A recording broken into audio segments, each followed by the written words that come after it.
¿Qué tal? Buenas noches. Los informes de hoy tienen que ver por supuesto con el mayor criminal serial de la historia, porque estamos hablando del mayor narcotraficante de la historia. Bueno, después lo tapó un poco el Chapo Guzmán y probablemente vayan apareciendo otros. Estamos hablando de Pablo Escobar Gaviria, cuya historia, curiosamente, de algún modo tiene un apéndice argentino.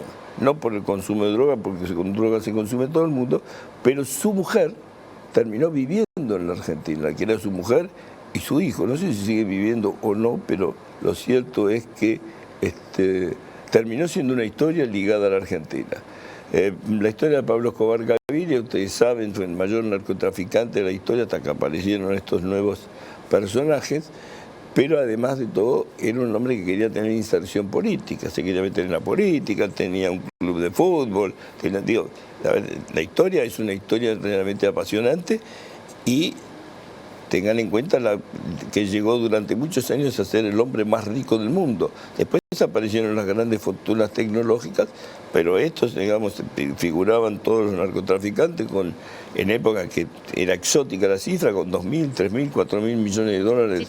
Llegó, buenas noches, llegó a aparecer hasta en la revista Forbes, que es una barbaridad para un narcotraficante. Y sobre todo, el poder que él había logrado construir como una suerte de estado paralelo, donde funcionaba su propio sistema de seguridad, su propio sistema de beneficencia social, la gente lo quería mucho, él entendió que una de las formas de arraigar su poder era justamente teniendo el aval de la gente más humilde. Y es por eso que cuando durante muchísimo tiempo él estuvo prófugo o se escondía de quienes lo estaban buscando, ya sea de la DEA, de la CIA o de la misma seguridad de Colombia, él se refugiaba en Medellín porque sabía que en su lugar en el mundo era el único lugar donde no lo iban a traicionar. Y teniendo un poco en relación... porque tenían asesinos a sueldo y tenía un montón de cosas, pero bueno, lo cierto es que Pablo Escobar Gaviria, un personaje sin duda que excedía lo que era el marco nada más que de un narcotraficante,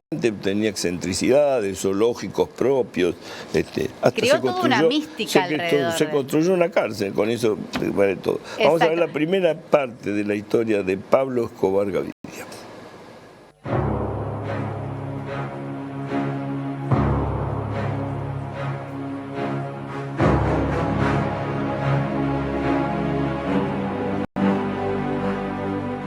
Existían dudas de si era o no el cuerpo de Pablo Escobar Gaviria. En el 2006 lo exhumaron. Estos son sus huesos. Este es el cráneo. Esta es una herida de bala. ¿Lo mataron o se suicidó antes de que lo mataran? Hoy, a 20 años de su muerte, el mundo entero todavía sigue hablando de él.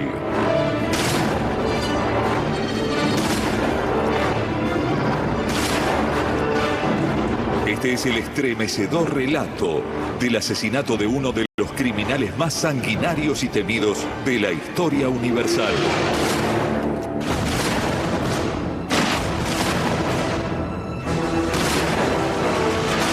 Estos son los últimos días de Pablo Escobar Gaviria.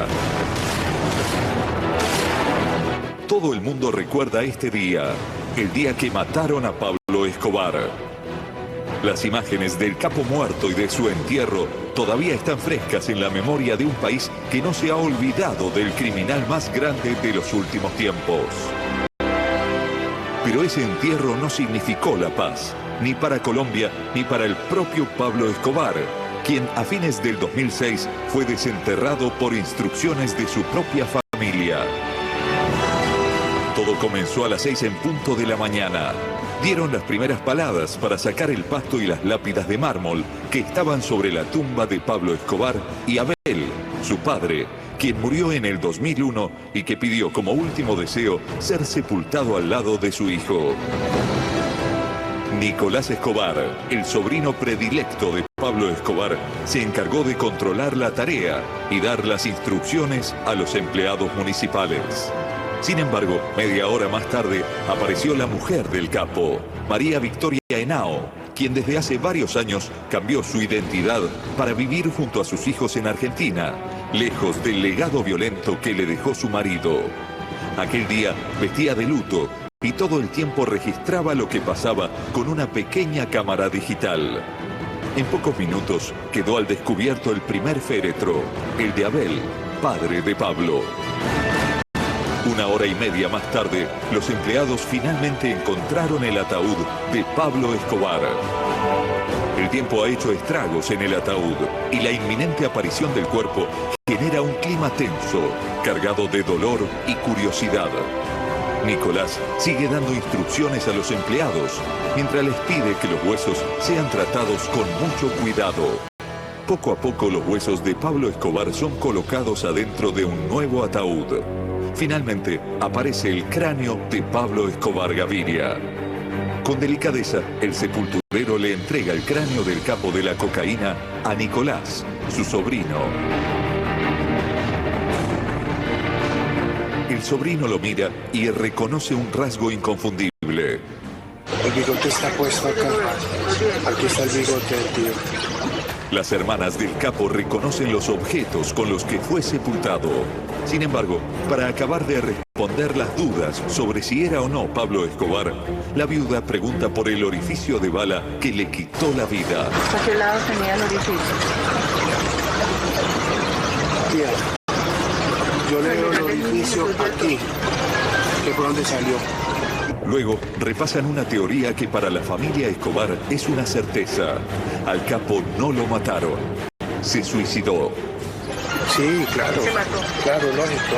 Se mató. En el cráneo reconocen su pelo y una medalla de la Virgen de...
Pablo Escobar. Respetamos como esa historia. Nosotros no queremos reconocer que él está muerto, creemos que él está vivo. Pero, ¿cómo fueron los últimos días de Pablo Escobar Gaviria? Hacia fines de 1993, Colombia era la capital de la cocaína en el mundo, produciendo el 80% del suministro mundial. Pero este hombre, considerado un verdadero héroe y ejemplo para las personas humildes, era también uno de los mayores enemigos del gobierno colombiano y de los Estados Unidos. Enfurecidos por la humillación internacional que significó su fuga de la cárcel, la catedral, el gobierno colombiano decide terminar definitivamente con Pablo Escobar. Es entonces cuando 4.000 efectivos policiales, junto a una unidad de búsqueda integrada por militares colombianos y agentes de la DEA, se vuelcan a la intensa búsqueda del narco más peligroso del mundo. Hacia fines de 1992, este bloque de búsqueda, junto con sofisticados equipos de captación de voz, patrullan las calles de Medellín, con el objetivo de dar con el zar de la cocaína, quien se encuentra prófugo. Gracias a estos aparatos, en cuestión de segundos, se enteran que Pablo Escobar ha levantado el teléfono. Dan vueltas y vueltas por la ciudad, esperando a que el hombre más peligroso y buscado de Colombia se delate. Ha pasado años liderando el mayor cártel de la droga y el más peligroso del mundo. Y es muy consciente de los peligros que trae levantar un teléfono. Mientras sobrevuelan Medellín, el equipo de reconocimiento de voz finalmente lo localiza. No hay dudas, es Pablo Escobar. 2 minutos más tarde, Pablo Escobar cuelga el teléfono y sigue llamando desde otro. Esta táctica siempre le sirvió para escapar de las garras de la policía. El equipo vuelve a identificar su voz y lo localiza de nuevo. Necesitan que Escobar siga hablando durante 40 segundos más y ya lo tienen localizado. Está en un suburbio de Medellín, a 3 kilómetros de su casa. Pero cuando llegan las tropas, se encuentran con un complejo de departamentos donde viven miles de personas. Y después de todo lo que había hecho Pablo Escobar por ellos, en Medellín nadie quiere traicionarlo. Era muy difícil, muy arriesgado especialmente, porque toda aquella persona que intentó hacer algo en contra de Escobar había muerto o había recibido atentado. Pero esta vez, el bloque de búsqueda decide cambiar de estrategia y se lanza sobre los socios de Escobar en vez de ir a la casa del capo. Durante los 2 primeros meses, arrestan a 12 hombres de Pablo Escobar y se incautan $2,5 millones en efectivo. Escobar toma represalias ayudado por las 2 armas más mortíferas que posee, su fortuna y el apoyo popular. Ofrece una recompensa para todos los chicos jóvenes y pobres de Medellín. Asesinar a un policía vale $10,000. Matar al coronel Martínez, cabeza del bloque de búsqueda, vale $30,000. Matar a cualquier agente de la DEA, $300,000. Es entonces cuando una guerra extremadamente sangrienta irrumpe en las calles de Medellín.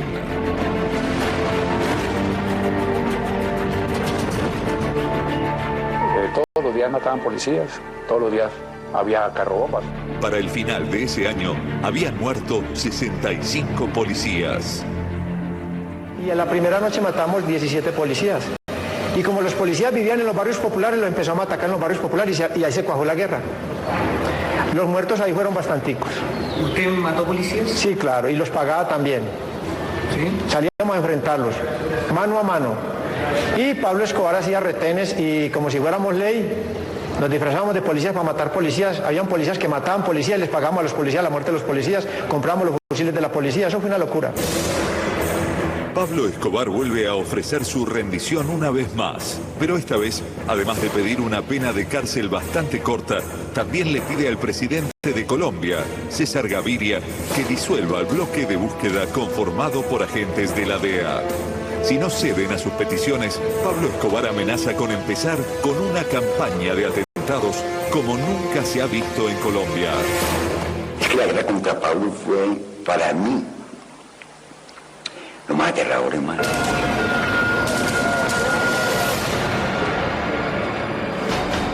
Es entonces cuando más de 250 bombas comienzan a explotar en las principales ciudades de Colombia. El 30 de enero de 1993, en Bogotá, un coche conducido por uno de sus guardaespaldas conduce hasta el Palacio de Justicia. En el baúl tiene 100 kilos de dinamita. Cuando llegan, ven que el palacio está lleno de policías y abortan la misión. Estacionan el auto 2 cuadras más adelante, frente a una librería.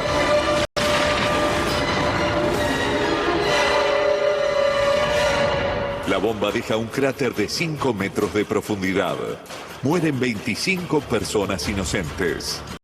Hay 70 heridos, la mayoría son niños.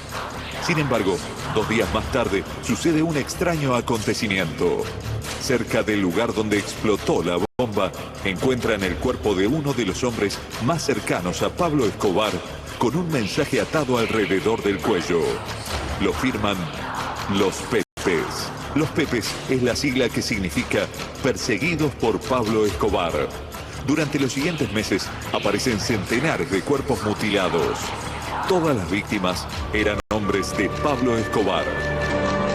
Aunque en ese momento nadie sabía a quiénes respondían los Pepes, años más tarde se reveló por boca de uno de sus miembros que este grupo estaba financiado. Chomba azul, jeans, descalzo y con una pistola en la mano, es el mismísimo Pablo Escobar Gaviria. Así se consumaba la muerte del narco más peligroso del mundo. De esta manera se escribía el capítulo final de una batalla que había durado 16 meses y por la que la presidencia de Colombia había ofrecido $6 millones por su captura. En los noticieros de todo el mundo, las transmisiones fueron interrumpidas para difundir lo que sin lugar a dudas era la noticia más importante de la década.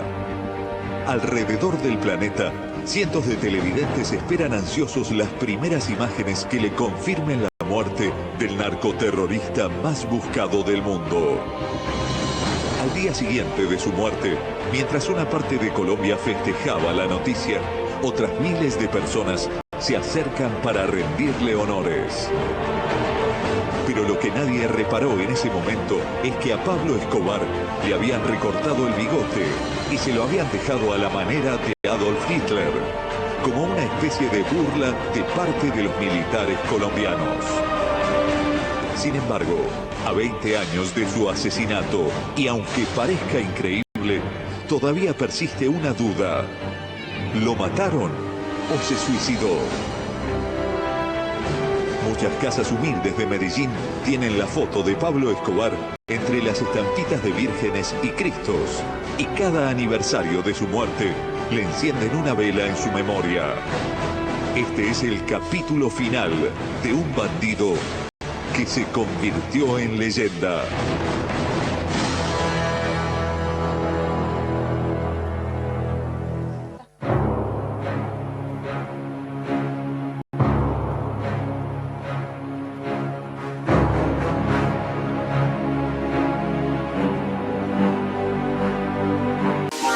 El multievento de negocios más importante de la Argentina tiene su segunda edición. Se viene Expo Escobar 2022. El 9, 10 y 11 de junio, en el Predio Floral, Gelbes 1050 de Escobar. Reserva ya tu stand.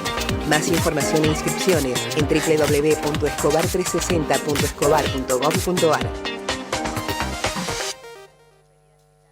Para lograr el poder de Pablo Escobar Gaviria, esto se logra con dinero, y cuando el dinero no alcanzaba, se arregla con muerte. Las amenazas de Pablo Escobar Gaviria eran: te mato a ti, te mato a tu madre, te mato a tu padre, te mato a tu abuela, y si tu abuela está muerta, la desentierro y la vuelvo a matar. Todo esto, que parecía una exageración, era cierto. Tenía un ejército de sicarios que cumplían precisamente las órdenes de Pablo Escobar Gaviria.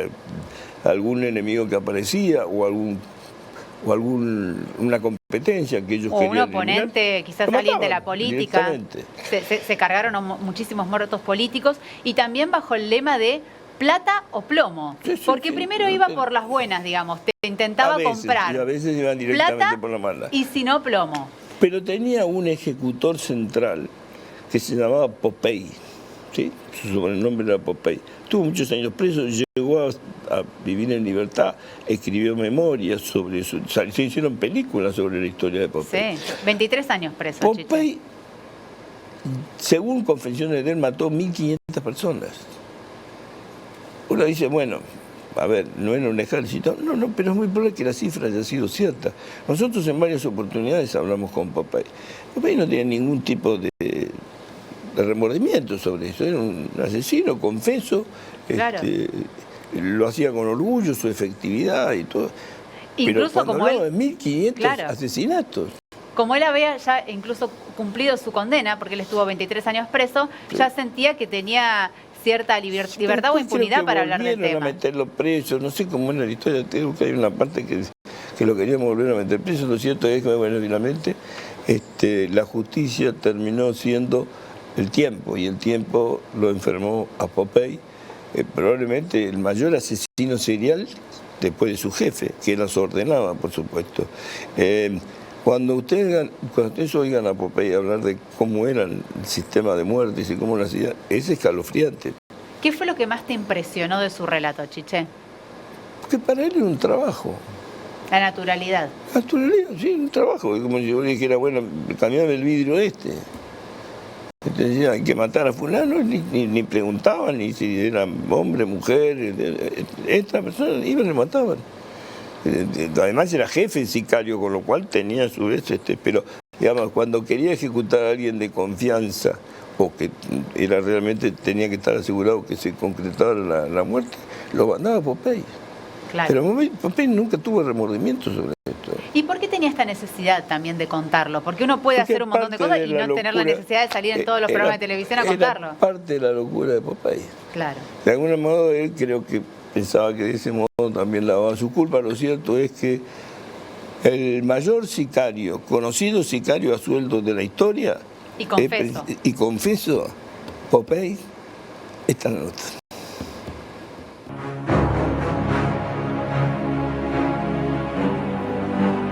El asesino serio dispara 2 tiros a la cabeza, de aquí para arriba y listo. ¿Cuánta gente mató usted?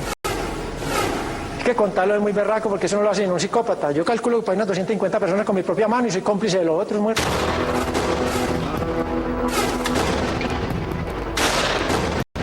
Pablo Escobar hicimos muchas cosas. Una vez me ordenó matar a mi mujer y yo fui y la maté. Por el mero hecho de sospecharse de que estaba en contra nuestra, por el mero hecho de sonar de que era nuestro enemigo, lo ejecutamos. Fueron más de 3.500 los muertos. El que habla no es ni más ni menos que el último sicario que supo tener el ejército de asesinos a sueldo de Pablo Escobar Gaviria. Pero no es solo uno de los asesinos más terribles de la historia de Colombia. Es también uno de los criminales más sanguinarios de todo el mundo. John Jairo Velázquez, más conocido como Popeye, no solo asegura haber matado él mismo cerca de 250 personas, sino que además reconoce haber ordenado la muerte de otras 3.000 personas.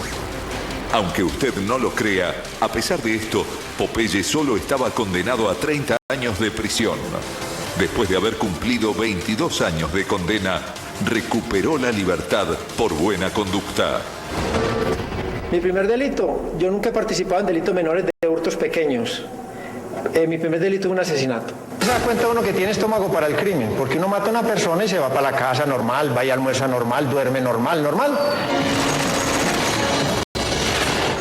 El mundo entero desconocía la palabra sicario hasta que a mediados de los años 80, Pablo Escobar Gaviria convirtió a Colombia en uno de los países más peligrosos del mundo. Los sicarios, por lo general, son asesinos solitarios que matan por encargo a cambio de dinero. Sin embargo, las bandas de narcos suelen tener un ejército de sicarios para eliminar a sus enemigos. Popeye fue el jefe de ese ejército de asesinos que tuvo Pablo Escobar Gaviria. Yo conocí muchos asesinos en la mafia.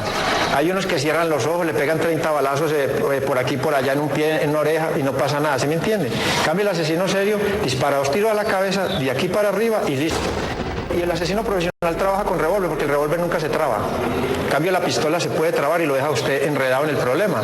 Y el asesino profesional se conoce ahí porque siempre trabaja la cabeza y porque mira lo que está haciendo, porque no tiene miedo. ¿Y usted era un asesino profesional? Yo era un asesino profesional, pues esa era mi misión dentro del cartel de Medellín. Sanguinario y perverso, en la lista de crímenes de Popeye figura, por ejemplo, el atentado de 1989 contra el vuelo 203 de Avianca, en donde murieron 107 pasajeros. Pablo Escobar dio la orden de hacer explotar el avión, porque creía que allí viajaba el entonces candidato a presidente de Colombia, César Gaviria, quien era proclive a la extradición del jefe narco a los Estados Unidos. Empecé a matar y a matar y a matar y a matar y a matar. Y resulta que también era inteligente para el crimen. Y después me volví coordinador de sicarios. Después me volví mano derecha de Pablo Escobar. ¿Cuánta gente mató usted? Es que contarlo es muy berraco porque eso no lo hace ningún psicópata. Yo calculo que para unas 250 personas con mi propia mano y soy cómplice de los otros muertos. Pero con mi propia mano unos 250. Quizá uno de los asesinatos más espeluznantes de Popeye haya sido cuando debió matar a la mujer que amaba para probarle su lealtad a Escobar Gaviria. Wendy Chavarriaga Gil era una mujer espectacular de Medellín, que era otra mujer que el patrón tenía aparte de doña Tata, doña María Victoria Henao, aparte, escondida del hogar. Era una hembra súper tesa, una loca de las discotecas, la mujer más bella de Medellín. 1,90, unas piernas espectaculares que la era del cuello, una cosa, una locura. Doña Wendy se emocionó y se hizo embarazar del patrón. El patrón le tenía prohibido eso. El patrón le mandó 4 bandidos y un médico y le acabaron el bebé. Doña Wendy, y el patrón se separó de ella. Doña Wendy empezó a hablar pestes del patrón por todas las discotecas de Medellín y el patrón le mandó una razón diciéndole: si sigue hablando maricada la mato. Dejó de hablar tonterías. Después doña Wendy cogió un bobo como yo y tuve una relación con ella como de 7 meses. Entonces el patrón me dice a mí: tenga cuidado con Wendy. Le agradezco. ¿No le dijo nada más? No, pero tenga mucho cuidado, Popeye. Es cierto que hace muy bueno el amor y el patrón es espectacular. Digo, pero tenga cuidado. Me dijo: tenga cuidado, Popeye. Y en ese momento el patrón me entra a controlarme a mí. Ya Wendy estaba cooperando con el bloque de búsqueda, porque ella realmente tenía una venganza con Pablo Escobar. Y una mujer herida es lo más peligroso que hay. Es más peligrosa que Pablo Escobar 100 veces. El patrón, cuando llega un día a la caleta y me muestra una grabación de Wendy hablando con un capitán del bloque de búsqueda, me dice: don Popeye, ya sabe lo que tiene que hacer. Me tocó a mí ir a matar a doña Wendy, amándola con toda el alma. Estaba enamorado. A comienzos de los 90, con el único objetivo de atrapar a Escobar Gaviria, el gobierno de Colombia conformó una fuerza especial de búsqueda integrada por militares, policías y agentes de la DEA. El patrón, entonces, como respuesta, empezó a ofrecer hasta $10.000 por cada policía muerto. Solamente en la primera noche, Popeye y los sicarios a su mando asesinaron a 17 policías. Pablo Emilio Escobar Gaviria, que para esa época, los 80, él ya contaba con un arsenal, ¿sí?, que ni siquiera al interior de la institución todavía se conocía. Eran armas que él mandaba a traer del exterior, compraba armas con silenciador que él tenía para la época, y ni siquiera los grupos legalmente constituidos, las fuerzas militares y la policía, tenían conocimiento de que Pablo Escobar Gaviria ya tuviera ese arsenal en su poder. Y en la primera noche matamos 17 policías. Y como los policías vivían en los barrios populares, los empezamos a atacar en los barrios populares y ahí se cuajó la guerra. Los muertos ahí fueron bastanticos. ¿Usted mató policías? Sí, claro, y los pagaba también. ¿Sí? Salíamos a enfrentarlos, mano a mano. Y Pablo Escobar hacía retenes y como si fuéramos ley, nos disfrazábamos de policías para matar policías. Habían policías que mataban policías, les pagamos a los policías la muerte de los policías, compramos los fusiles de la policía. Eso fue una locura. John Jairo Velázquez no duda en afirmar que Pablo Escobar Gaviria sabía muy bien que una de las claves más importantes para mantenerse en la cima del poder era tener a miles de sicarios trabajando para él. Los que lo hicimos grande a Pablo Escobar fuimos los que salimos a matar por todo el mundo para la organización de él. Porque Pablo Escobar, él creó una gran organización. Y bandidos de Medellín, 2.000 bandidos de Medellín, de tenisitos y blue jeans como usted me voy acá, derrotamos la República de Colombia. A mí eso no me lo puede negar nadie. Porque el poder en la mafia era piramidal. Él está arriba en la pirámide, usted ha visto que la pirámide aquí es pequeñito. Y la base es muy grande. La base éramos nosotros. Y él figura en el almanaque mundial como el asesino más grande civil del siglo XX. Pero él no mató personas, lo matamos nosotros. A pesar de haber reconocido la muerte de 250 personas, Popeye solo pudo ser condenado por el asesinato de una sola persona. El magnicidio del dirigente liberal colombiano Luis Carlos Galán. El único sicario vivo de Pablo Escobar Gaviria pasó 22 años preso en la cárcel de máxima seguridad de Boyacá, Colombia. Su celda, de apenas 30 metros cuadrados, se encontraba totalmente aislada, rodeada por otras 20 celdas que estaban absolutamente vacías. Las autoridades penitenciarias temían que Popeye pudiera sufrir un atentado en su contra. Es que en esta guerra narco, donde todos mueren, Popeye es la única persona viva que participó en la etapa más sangrienta de la historia de Colombia. Estamos en una guerra que a nosotros nos pusieron una venda en los ojos que llamaba Pablo Escobar. Y el que fuera contra mi patrón era mi enemigo. Hoy me doy cuenta que mira el daño que hicimos. Pues yo ya no puedo hacer nada. Si me pongo a llorar no sirve. Si pido perdón no sirve. ¿Cómo puedo yo resarcir el daño que he hecho? En parte. Hoy, lejos de aquellos días de cocaína, atentados, pólvora y muerte, John Jairo Velázquez dice estar arrepentido por todo el daño que ha hecho. No vuelvo a matar a nadie. Ya me comprometí, no vuelvo a matar a nadie. Yo no lloré porque tengo el alma muerta de tanto crimen, de tanta sangre. No soy capaz de llorar.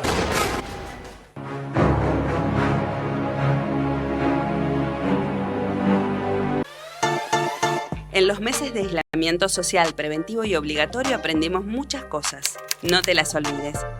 Súmate al equipo que cuida lo que hemos logrado juntos y frenemos la segunda ola de contagios. Usa el barbijo siempre. Higieniza tus manos frecuentemente. Mantén la distancia social y saluda con el codo. Júntate con tus amigos al aire libre y si vas a tomar mate, lleva el propio. Sé responsable. Si no lo haces por vos, hacelo por tu familia y personas de riesgo con las que convivís y visitás. Hacelo por vos, por los tuyos y por todos.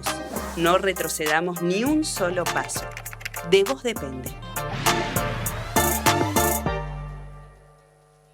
La historia de Pablo Escobar Gaviria tuvo muchos capítulos aún posteriores. Uno de ellos, su hijo, Joaquín Marroquín Santos, escribió un libro sobre lo que era la memoria de su padre, porque para él seguía siendo su papá y en algunas cuestiones le adjudicaba como cierto derecho y cierta persecución que tenía. Joaquín Marroquín Santos vivió en la Argentina, no sé si sigue viviendo en la Argentina. Sí, está aún aquí en el país, Chiche, pero hay una perlita respecto de este dato, porque justamente fue la producción de tu programa quien la que develó, la madre, claro, que develó que la familia de Pablo Escobar estaban escondidos y alojados aquí en la Argentina. Sí, todavía Joaquín Marroquín Santos era chico y su hermana también, creo que tenía una hermana también. Sí, Manuel. Pero sí,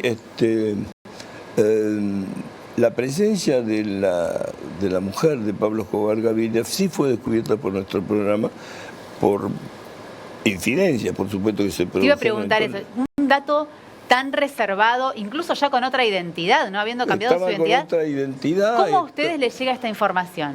No se puede decir eso. Pero fue un bombazo, Chiche. ¿Cómo? Fue un bombazo. Fue un bombazo porque en el momento que nosotros revelábamos quién era la persona y dónde estaba, un juez que en ese momento tenía la causa, me llama por teléfono antes de que salga el programa y me dice, no lo den ustedes porque tengo que adelantar las detenciones. Digo, mire, doctor, adelante las detenciones, yo tengo la primicia, yo la tengo que dar. No, pero guárdela. No, yo no le voy a guardar nada. Adelante usted las detenciones. Yo no tengo nada que ver en esto. Claro. Nosotros tenemos este dato y lo vamos a dar. Y en efecto, sí, esa misma noche se produjeron detenciones, especialmente de la mujer, que estaba con una... No es que estuviera ilegalmente, estaba legalmente con un permiso del presidente Menem, pero con una identidad cambiada. Estaban en una casa que tenían en el barrio San Diego, y nosotros lo revelamos y produjo una gran conmoción, por supuesto. Chiche, vos pasaste por mucho a lo largo de tu carrera, por eso preguntarte si esta situación te dio miedo. De pronto uno puede decir, bueno, pasaste por tantas amenazas, pero ¿te dio miedo revelar dónde estaba esta familia? Porque siguen teniendo conexiones muy poderosas y con gente tan turbia. No, nunca me produjo miedo eso. No, la verdad que no. ¿Recibiste alguna amenaza posterior a eso? No, amenaza de juicio sí, porque nosotros habíamos revelado, pero qué sé yo, no, la verdad que no, nunca pensé que podía tener una represalia. Una represalia en ese sentido. Hubo un gran escándalo, por supuesto, porque revelamos un dato que no quería que se sepa, pero bueno. Lo que pasa es que había mucha gente que también se aprovechó de la situación legal de la viuda de Pablo Escobar Gaviria y bueno, y pensaba sacar tajada con eso, muchos abogados y todo eso. Pero bueno, hoy creo que su historia está blanqueada, tiene negocios en Argentina, claro. Vive Incluso normalmente. El cantante J Balvin, que es uno de los máximos ídolos en este momento de la música, que también es colombiano, él es muy amigo del hijo de Pablo Escobar y cada vez que lo visita aquí en Argentina no tiene ningún problema en subir historias a su Instagram con él y se muestran, por lo cual te digo que sigue aquí en Argentina. Joaquín Marroquín Santos escribió la memoria de su papá, mira.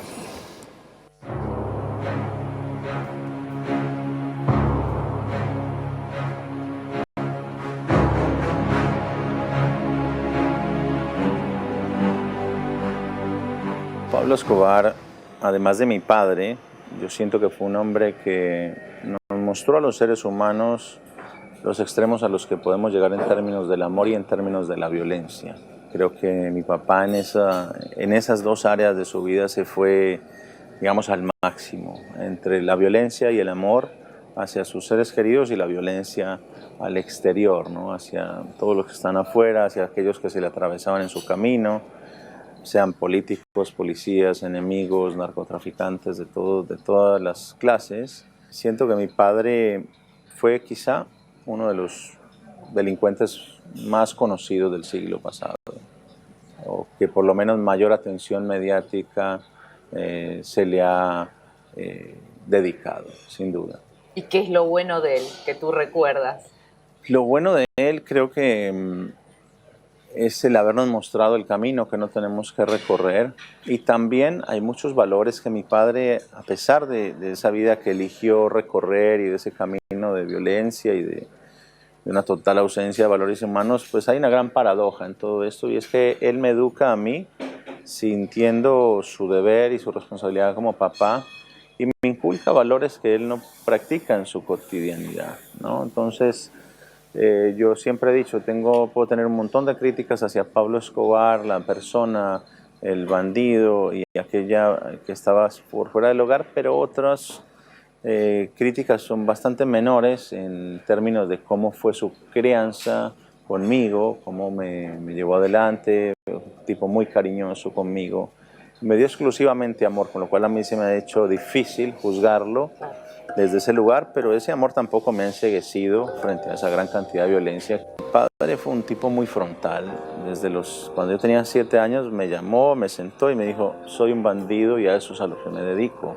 La realidad es que mi papá en ese momento estaba ya dirigiendo quizá una de las organizaciones criminales más grandes y poderosas del siglo pasado, en términos militares y económicos. Entonces, sin duda que ver a un hombre que te da exclusivamente amor, que te trata con cariño, que te da buenos consejos, lo ves tratando bien a tu mamá, a sus familiares y amigos, y además es un tipo que lo acompañas a una población pobre y es vitoreado por aquellos que lo reciben. Porque ayudaba mucho a su Porque manera. ayudaba mucho a los pobres. Sí. Obviamente aquellos que dicen, no, Pablo Escobar no ayudaba, porque Pablo Escobar si ayudaba era con plata manchada de sangre, y tienen toda la razón. El dinero de mi padre estaba absolutamente sucio. Todo eso lo cuentas en tus libros. Lo además. cuento en mis libros, pero además he ido a visitar a estas personas que recibieron esas ayudas, a ver pues cómo están hoy, ¿no? Y cuál fue el efecto en la sociedad de esas ayudas que mi padre dio en todos estos barrios marginales. Y la verdad es que te encuentras con casos también que traen mucha esperanza, porque ninguna de estas familias se dedicó al narcotráfico. Muchos de estos hijos pudieron estudiar porque sus papás pues, tenían una casa, podían conseguir un trabajo, podían dejarlos al cuidado de alguien. Entonces te encuentras historias muy diversas. Otros también ingresaron en la violencia y ya no están muertos. Bueno, la hacienda es un símbolo de ostentación, de lujos. Teníamos 3.000 hectáreas a nuestra disposición. Un zoológico. Zoológico con unas 1.200 especies importadas, 27 lagos artificiales, como 100.000 árboles frutales, 100 vehículos recreativos, helicópteros, aeropuerto. Bueno, la verdad parecías que tenías tu propio Disney, digamos, a tus pies, hasta un parque jurásico. De hecho, antes de que Spielberg lo soñara, mi padre mandó construir y diseñar figuras y dinosaurios de la época en cemento, pero con artistas, y eran hechos a escala real. Yo desde muy temprano quise que mi hijo se relacione con la figura de su abuelo desde un lugar del amor, porque yo creo que hablaría muy mal de mí como papá si le enseño a mi hijo a odiar, y más a una figura como la de su abuelo, que si él viviese, estoy seguro que mi padre le daría exclusivamente amor a este niño y le daría buenos consejos igual que me los dio a mí. ¿Cómo fueron sus últimos momentos? La última llamada contigo. Fueron los peores. Yo en el libro... Porque tú en el libro dices que para ti es suicidio. Exactamente. Mira, Pablo Escobar, mi papá, siempre me enseñó una cosa, y era su regla de oro. Me dice, nunca utilices el teléfono porque el teléfono es la muerte.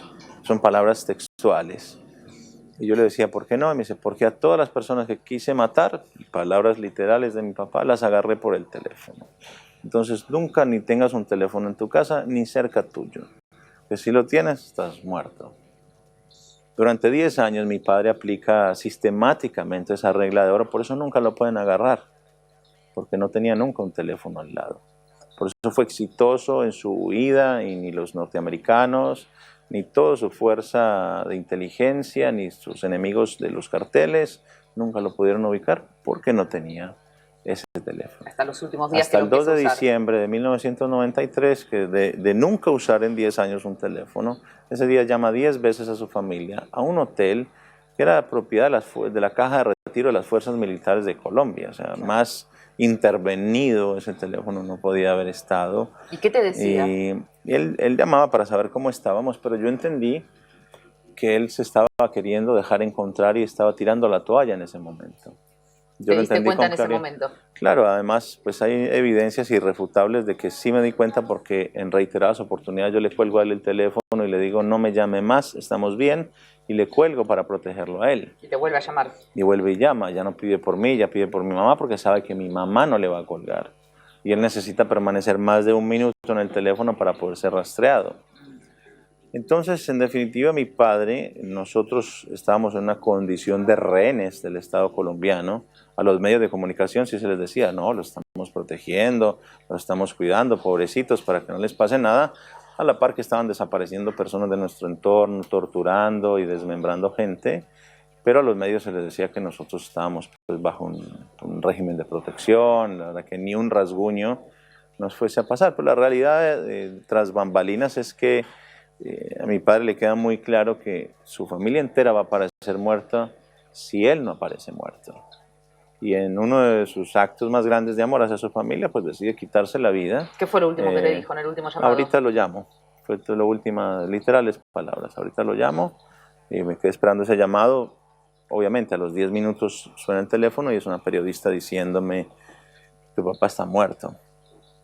¿Qué tienes para decir? No, nosotros no queremos hablar ahora. Le dije como 7 veces, le dije a la señorita que yo no quería hablar, pero ella persistente hasta que logró sacar lo que quería escuchar, que eran unos dichos muy violentos míos, una venganza de que yo los iba a matar a todos, y 10 minutos después me arrepiento de esos dichos, llamo a los medios a pedir excusas por esas palabras que no eran propias de mí, pero que el dolor y la situación en la que había vivido me las habían sacado, digamos, a fuerza.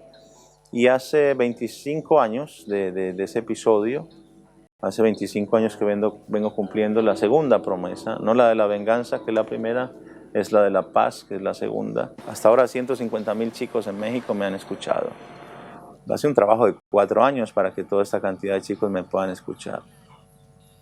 Y yo estoy seguro que en 1 minuto de streaming, ¿cuántos jóvenes mexicanos no quedan contagiados con, yo quiero ser narco? Porque los mensajes que a mí me llegan son esos. Es decir, vi la serie y ahora quiero ser como tu papá. Te escriben eso. Esas 2 frases, vi la serie y acto seguido viene diciendo, quiero ser narco, ayúdame a ser narco. ¿Cómo le hago? ¿No? Como si yo vendiese, no sé, entradas a ese mundo. Y yo justamente les digo, hombre, yo tuve más oportunidad que cualquiera de ustedes de seguir por ese camino. Y fui el primero en decir, de ninguna manera, porque vi la historia. O sea, tengo que ser muy tonto para pensar que